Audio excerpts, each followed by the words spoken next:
বগুড়া নওগাঁ মহাসড়কের এরুলিয়ার সিল্কিবান্দা এলাকায় বাস চাপায় ৬ জন নিহত হয়েছেন। এছাড়া আহত হয়েছেন আরও ১৮ জন। তাৎক্ষণিকভাবে হতাহতদের পরিচয় পাওয়া যায়নি। আজ ভোর ৫টার দিকে এই দুর্ঘটনা ঘটে। আহতদের উদ্ধার করে বগুড়ার শহীদ জিয়াউর রহমান মেডিকেল কলেজ হাসপাতালে ভর্তি করা হয়েছে। পুলিশ জানায়, আজ ভোরে বগুড়া নওগাঁ মহাসড়কের এরুলিয়া সিল্কিবান্দা এলাকা ঢাকা থেকে নওগাঁগামী যাত্রীবাহী একটি বাস নিয়ন্ত্রণ হারিয়ে রাস্তার ডান পাশের একটি বৈদ্যুতিক পিলারে আঘাত করে। একই সময়ে সেখানে কাজের সন্ধানে অনেক শ্রমিক অপেক্ষা করছিলেন। বাসটি শ্রমিকদের চাপা দিলে ঘটনাস্থলে ৩ জন নিহত হন। এছাড়া কমপক্ষে ১৮ জন আহত হন। এই দুর্ঘটনার বাসের সামনের অংশ দুমড়ে মুচড়ে যায়। পুলিশ আরও জানায়, স্থানীয়দের সহযোগিতায় আহতদের উদ্ধার করে বগুড়া শহীদ জিয়াউর রহমান মেডিকেল কলেজ হাসপাতালে ভর্তি করা হয়েছে। সেখানে চিকিৎসাধীন অবস্থায় আরও ৩ জন মারা গেছেন। আহতদের মধ্যে কয়েকজনের অবস্থা আশঙ্কাজনক বলে জানিয়েছেন চিকিৎসকরা।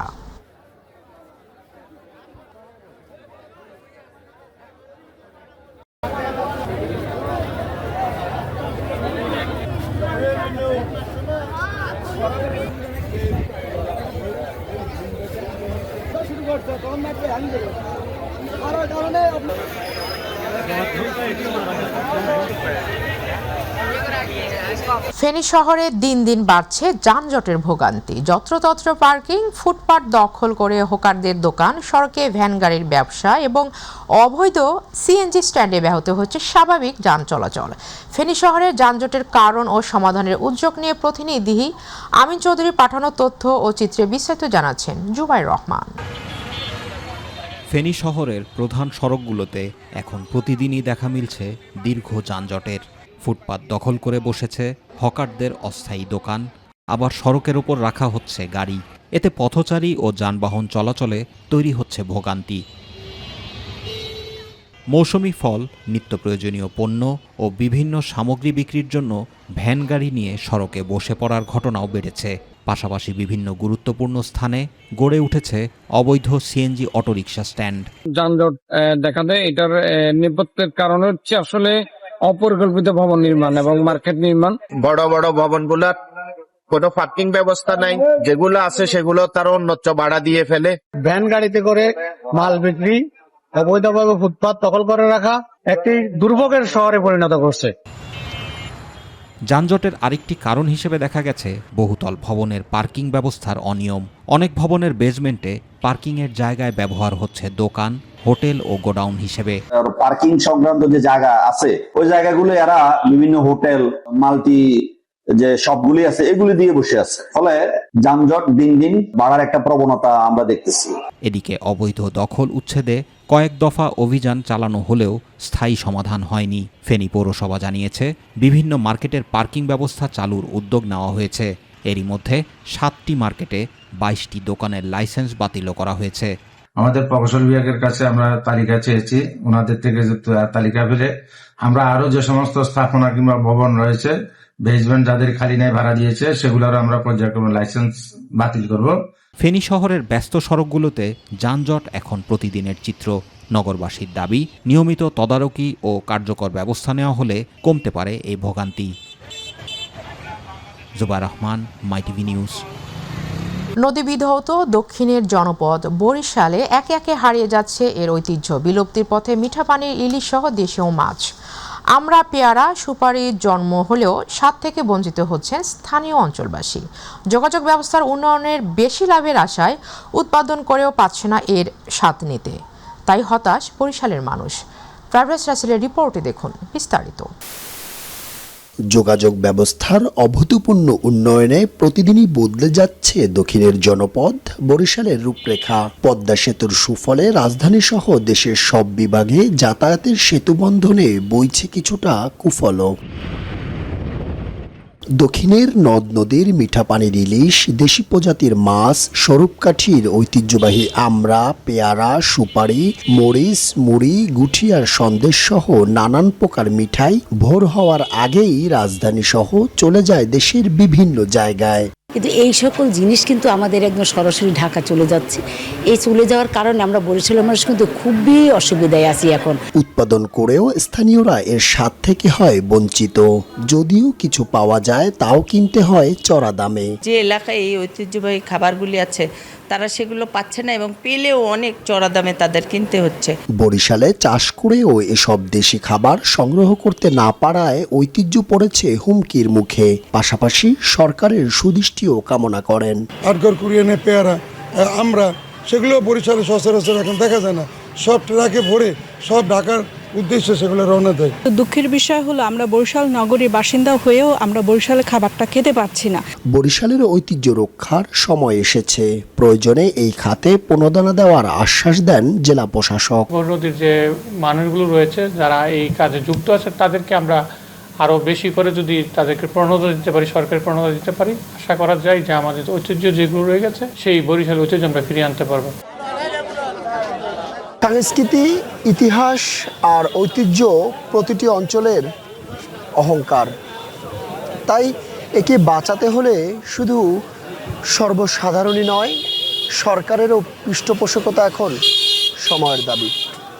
পারভেজ হোসেন, মাই টিভি, বরিশাল। স্বল্প সময়ে স্বল্প খরচে লাভজনক ফসল হিসেবে দিনে দিনে কৃষকদের কাছে জনপ্রিয় হয়ে উঠেছে পেঁপে চাষ।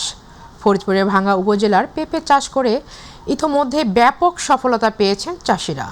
বিস্তারিত ভাঙ্গা প্রতিনিধি মোহাম্মদ সারার হোসেনের রিপোর্টে জানাচ্ছেন হাফিজা খানম জুথি। ফরিদপুরের ভাঙ্গা উপজেলার আজিবনগর ইউনিয়নের ঘোষগ্রামের কৃষক মোহাম্মদ নিজামুদ্দিন মুন্সি মাত্র ৯০% জমিতে রাজশাহী জাতের পেঁপে চাষ করে তিনি এখন সফলতার দৃষ্টান্ত।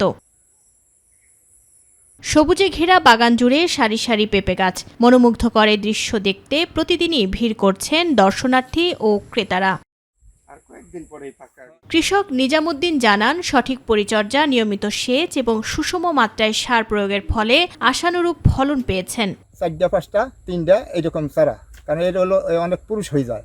তা গাছ যখন বড় হয় তখন ওই একটা গাছে রাইখে আরগুলো কেটে লাইতে হয়। ৩ পদের সার মিলিয়ে রিং করে দিলে তো তাতেই হয়ে যায়। তা 2 মণ পেঁপে যদি ১,০০০ টাকা হয় তা তো দেখা যায় যে আমার ১,০০০ ১০ লাখ টাকা আসার এটার সম্ভাবনা। স্থানীয়দের মতে কৃষি বিভাগের সহযোগিতা পেলে অনেকেই আসতে চান এ পেশায়। ওইখানে জনগণ সবই ভালোর কথাই কইছে যে না, খুব নিজাম ভাই ভালো একটা বাগান করছে, আমরাও আগামীতে চেষ্টা করব, আমরাও করার নেই। বাবনাতলা শিবচরের এক ভদ্রলোক ওনাকে পরামর্শ দেন যে রাজাশাহী নামে যে বৃষ্টি রয়েছে এটি যদি লাগানো হয় তাহলে আপনি লাভবান হবেন। ঠিক তার কথার সূত্র ধরে উনি এই বাগানটি করেছে, বর্তমানে উনি অনেকটা লাভবান। এদিকে প্রয়োজনীয় পরামর্শ ও সহযোগিতার আশ্বাস দিলেন কৃষি কর্মকর্তা নিজামুদ্দিন সাহেব।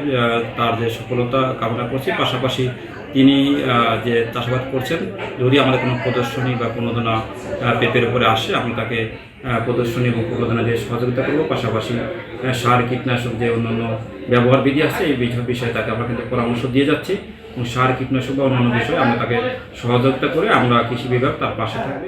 স্বল্প খরচে অধিক লাভের সম্ভাবনা থাকায় পেঁপে চাষ এখন কৃষকদের কাছে হয়ে উঠেছে একটি সম্ভাবনাময় উদ্যোগ। সঠিক পরিকল্পনা ও কৃষি বিভাগের সহায়তা পেলে এই অঞ্চলে বাণিজ্যিকভাবে পেঁপে চাষ আরও সম্প্রসারিত হবে বলে মনে করছেন সংশ্লিষ্টরা। হাফিজা খানম জুথি, মাই টিভি। জুলাই জাদুঘর উদ্বোধনের পর আজ দ্বিতীয় দিনের মতো জনসাধারণের জন্য উন্মুক্ত রয়েছে। রাজধানীতে স্থাপিত এই জাদুঘরে দর্শনার্থীরা জুলাই আন্দোলনের বিভিন্ন স্মৃতি, ছবি, নথি ও ঐতিহাসিক উপকরণ দেখার সুযোগ পাচ্ছেন। সকাল থেকে বিভিন্ন বয়সী মানুষ জাদুঘর পরিদর্শনে আসছেন এবং প্রদর্শনীগুলো ঘুরে দেখছেন। আয়োজকরা জানিয়েছেন, নতুন প্রজন্মের কাছে জুলাইয়ের ঘটনা প্রবাহ তুলে ধরতে এই উদ্যোগ নেওয়া হয়েছে। দর্শনার্থীরা বলছেন, জাদুঘরের মাধ্যমে ইতিহাসকে কাছ থেকে জানার সুযোগ তৈরি হয়েছে। দ্বিতীয় দিনেও সাধারণ মানুষের আগ্রহ ও উপস্থিতি চোখে পড়ার মতো।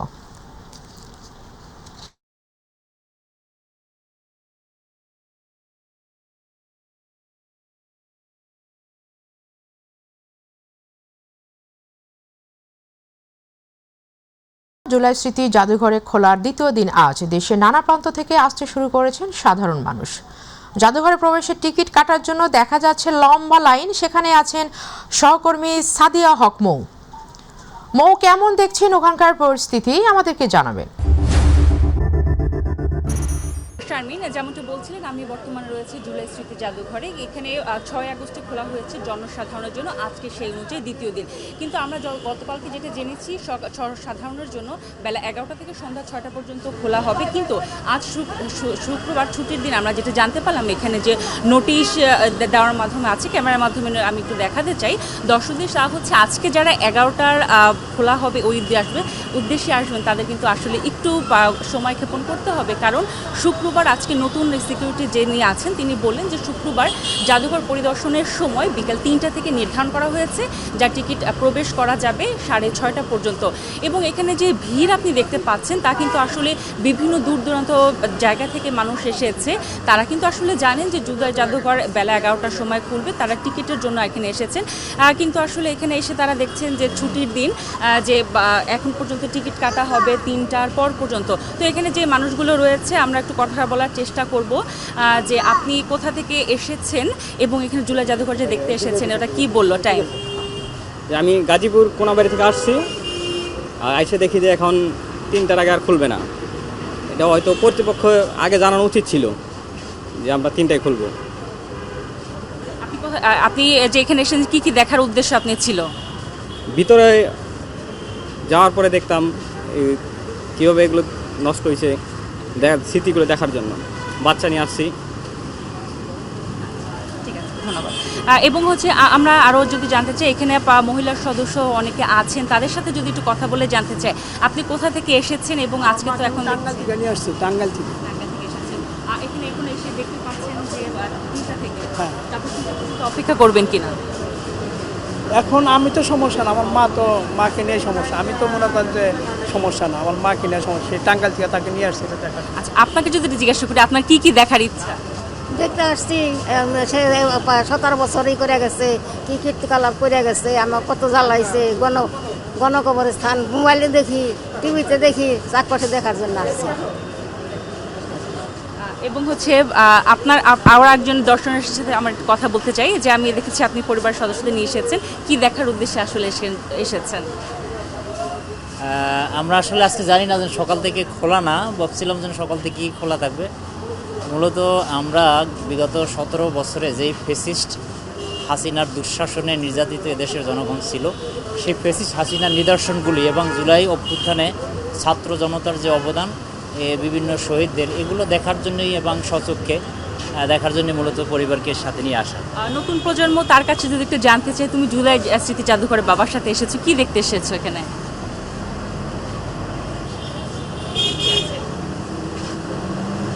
আচ্ছা, ঠিক আছে। তো আমরা যেটা শারমিন, যেটা আমরা জানতে চাই আর কি ইনফরমেশন জানাতে চাই, সেটা হচ্ছে প্রতিদিন কিন্তু এখানে বেলা 11টা থেকে 6টা পর্যন্ত এখানে খোলা থাকবে। তবে শুক্রবার, আজকে আমরা যেটা জানতে পেরেছি, আজকে থেকে বাকি শুক্রবার ছুটির দিনগুলোতে খোলা থাকবে বিকাল 3টা থেকে 6টা পর্যন্ত এখানে। এবং অনলাইন এবং অফলাইন দুইভাবেই কিন্তু টিকিট কাটা যাবে।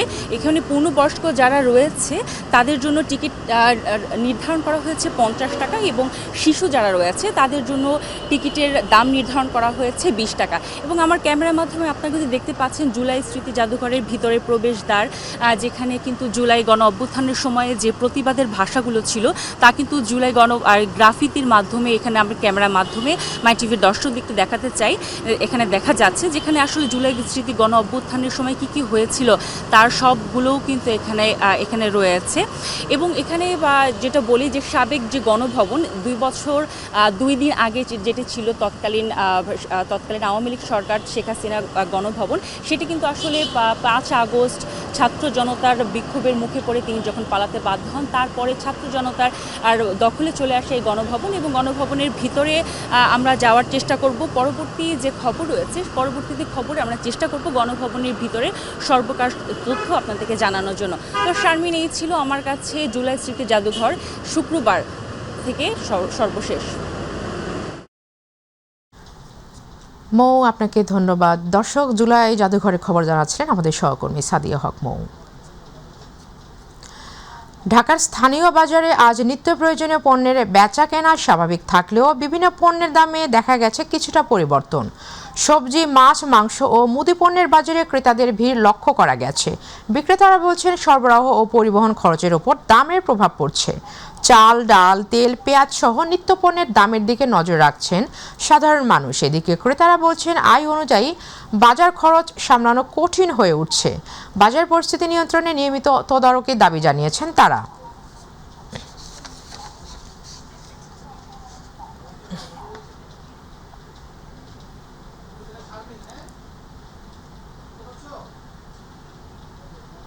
দর্শক, ছুটির দিনের বাজার পরিস্থিতির খবর জানাতে এই মুহূর্তে আমাদের সাথে সরাসরি যুক্ত হচ্ছেন সহকর্মী জাহিদ আহমেদ বাবু। বাবু, রাজধানীর বাজারের নিত্য পণ্যের দাম কেমন দেখছেন আমাদেরকে জানাবেন।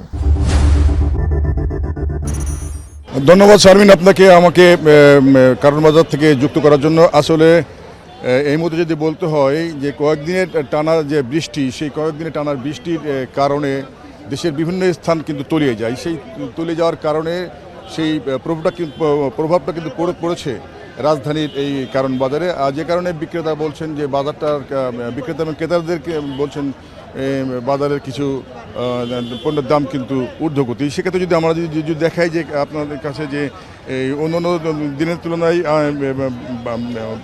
বাজারের দাম, প্রতিটা সবজির দাম হলো 100 থেকে 160 টাকা দাম রয়েছে। এবং আমরা যদি দেখতে যাই পেঁপের দামও কিন্তু 40 টাকা দরে বিক্রি হচ্ছে। সব কিছু মিলিয়ে কাঁচামরিচ, বেগুন আর টমেটো, এই তিনটি খাদ্যপণ্য অতিরিক্ত দামে বিক্রি হচ্ছে। এই পাইকারি বাজারে বিক্রেতারা সংকটের কথা বললেও তবে বাজারে এসে কিন্তু দেখছি সংকট খুব একটা চোখে পড়েনি।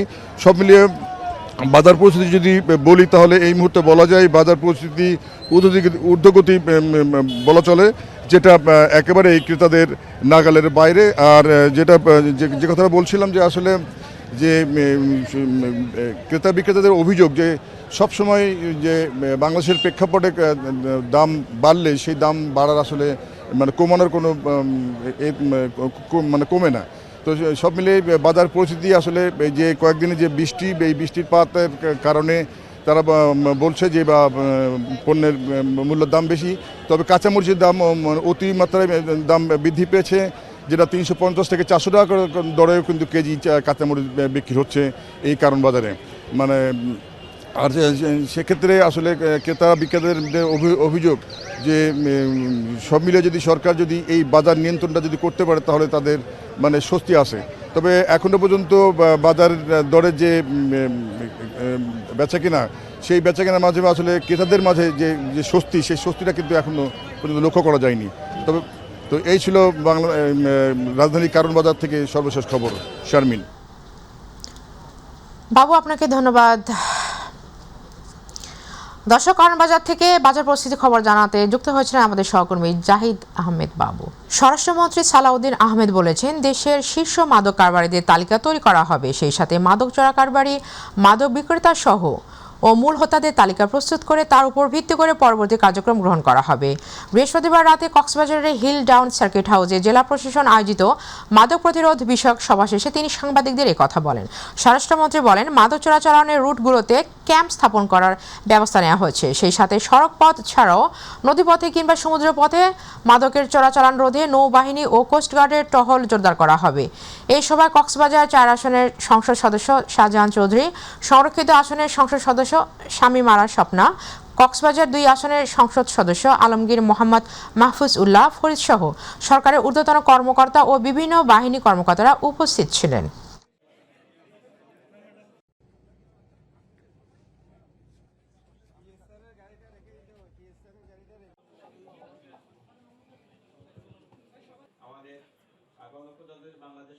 মাননীয় স্বরাষ্ট্রমন্ত্রী জনাব বসবেন, আমাদের পাশে ডাইনিং রুম আছে বড়, সেখানে বসবেন।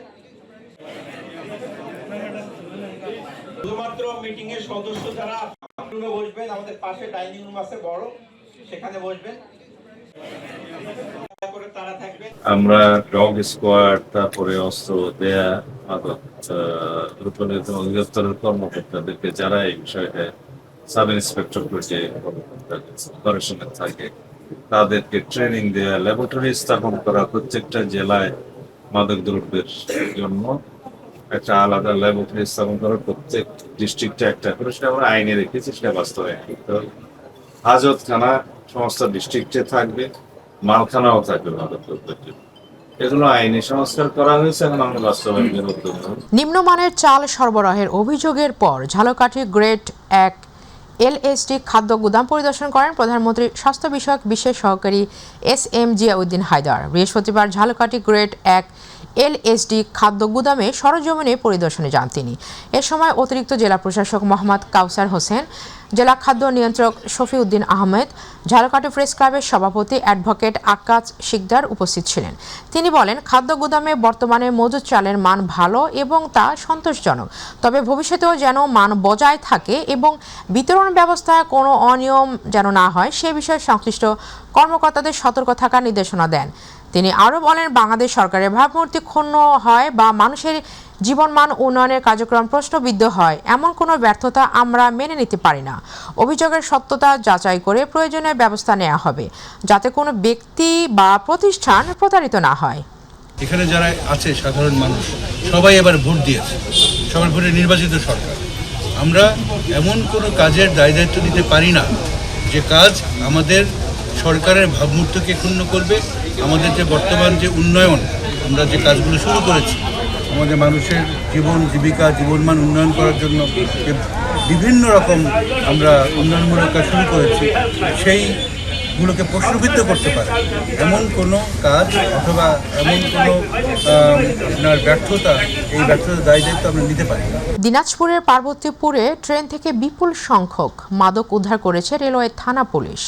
গোপন সংবাদের ভিত্তিতে বৃহস্পতিবার রাতে রেলওয়ে পুলিশের হেডকোয়ার্টার্সের ইন্টেলিজেন্স ও থানা পুলিশের সদস্যরা নীলসাগর এক্সপ্রেস ট্রেনের 6 বগিতে অভিযান পরিচালনা করেন। এই সময় 35 ও 36 নম্বর সিটের ব্যাংকারে রাখা একটি ব্যাগ থেকে 36 বোতল আমদানি নিষিদ্ধ ফেন্সিডিলের বিকল্প হিসেবে ব্যবহৃত ভারতীয় স্কাফ সিরাপ জব্দ করে। বিষয়টি নিশ্চিত করেছেন রেলওয়ে থানার ওসি মাহমুদ উন-নবী।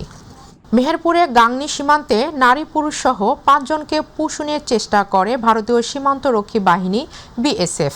7 আগস্ট শুক্রবার ভোর 4টায় ধলা সীমান্ত দিয়ে তাদের পুষুনের চেষ্টা করলে বিজিবির প্রতিরোধে ব্যর্থ হয়েছে। কুষ্টিয়া ব্যাটালিয়ন 47 বিজিবি অধিনায়ক লেফটেন্যান্ট কর্নেল রাশেদ কামাল রনি জানান, ধলা বিওপির দায়িত্বপূর্ণ এলাকায় সীমান্ত পিলার 135-4S থেকে আনুমানিক 150 গজ ভারতের অভ্যন্তরে ধলামাঠ নামক স্থান দিয়ে প্রতিপক্ষ 11 ব্যাটালিয়ন বিএসএফ এর বুড়িপোতা ক্যাম্পের সদস্যরা অজ্ঞাত পরিচয়ের 4 জন পুরুষ ও 1 জন মহিলাকে অবৈধভাবে বাংলাদেশে পুষিনের চেষ্টা করে। বিজিবির প্রতিরোধের ফলে পুষিনের চেষ্টা ব্যর্থ হয়। ধলা বিজিবি ক্যাম্পের কমান্ডার নায়েক সুবেদার নিজামুদ্দিন শিকদার জানান, তারা সীমান্তে অবস্থান করছেন, কোনোভাবে অবৈধ পুষিন করতে দেওয়া হবে না। বর্তমানে সীমান্তে বিজিবি সতর্ক অবস্থানে রয়েছেন। স্থানীয়রা জানিয়েছেন, ভারতীয় সীমান্ত রক্ষী বাহিনী বিএসএফ যাদের পুষিনের চেষ্টা করেছিলেন তারা বর্তমানে কাঁটাতারের কাছে অবস্থান করছে বলে তারা দেখতে পাচ্ছেন। তবে বিজিবির সাথে গ্রামবাসীও প্রস্তুত রয়েছেন, কোনোভাবে পুষিন করতে দেবে না গ্রামবাসী।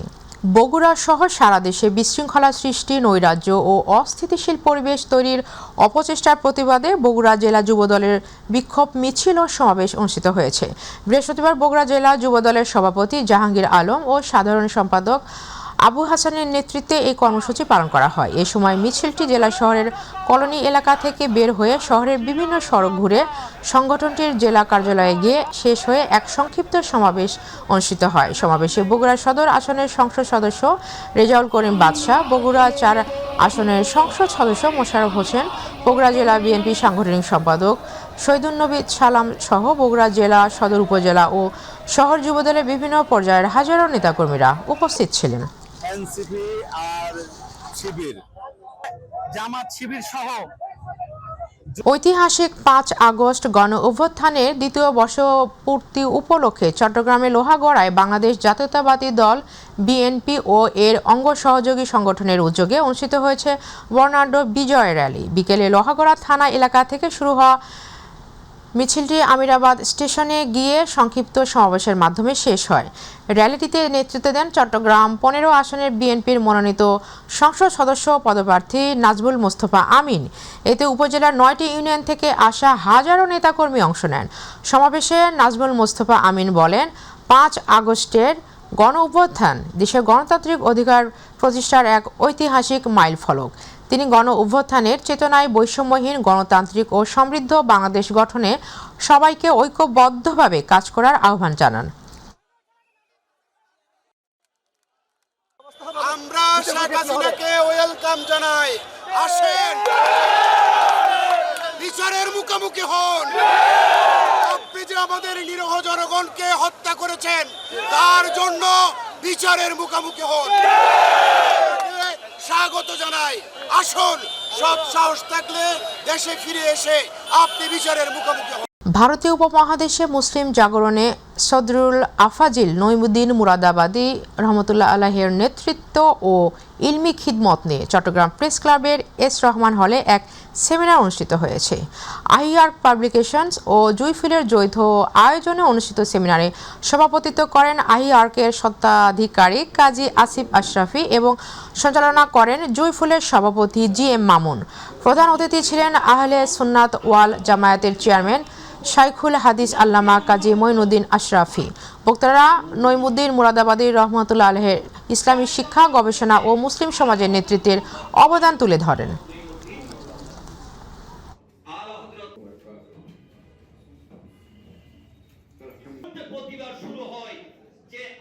চট্টগ্রামের পটিয়ায় হুসাইনিয়া আজিজিয়া তানজিমুল কোরআন মডেল মাদ্রাসায় শিক্ষার্থীদের মাঝে পবিত্র কোরআন শরীফ, আমপারা ও শিক্ষা উপকরণ বিতরণ করা হয়েছে।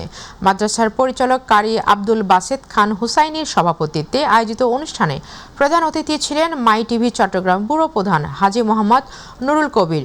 প্রধান বক্তা হিসেবে বক্তব্য দেন AQM মুসলিম উদ্দিন। বিশেষ অতিথি ছিলেন বিশিষ্ট সংগঠক মোহাম্মদ সেলিম মাসুক আহমেদ। অনুষ্ঠানে প্রায় 150 জন শিক্ষার্থীর হাতে পবিত্র কোরআন শরীফ, আমপারা এবং অন্যান্য শিক্ষা সামগ্রী তুলে দেওয়া হয়। বক্তারা কোরআনের শিক্ষা অনুসরণ করে আদর্শ, নৈতিক ও আলোকিত মানুষ হিসেবে গড়ে ওঠার আহ্বান জানান। চট্টগ্রাম নগরীর ফয়েজ লেকে USTC ক্যাম্পাসে জাতীয় অধ্যাপক ডাক্তার নুরুল ইসলাম প্রতিষ্ঠিত দেশের প্রথম বেসরকারি মেডিকেল কলেজ USTCর MBBS 12তম ব্যাচের উদ্যোগে বন্ধু ও শহীদ সমাবেশ, বর্ণাঢ্য র্যালি ও আলোচনা সভা অনুষ্ঠিত হয়েছে। অনুষ্ঠানে উদ্বোধন করেন অধ্যাপক ডাক্তার বদিউল আলম ও অধ্যাপক ডাক্তার মোহাম্মদ আব্বাস উদ্দিন। পরে চট্টগ্রাম ক্লাব অডিটোরিয়াম প্রাক্তন শিক্ষার্থী ও তাদের পরিবারের অংশগ্রহণে মিলন মেলা এবং জনপ্রিয় ব্র্যান্ড সোচের পরিবেশনা সাংস্কৃতিক অনুষ্ঠান অনুষ্ঠিত হয়।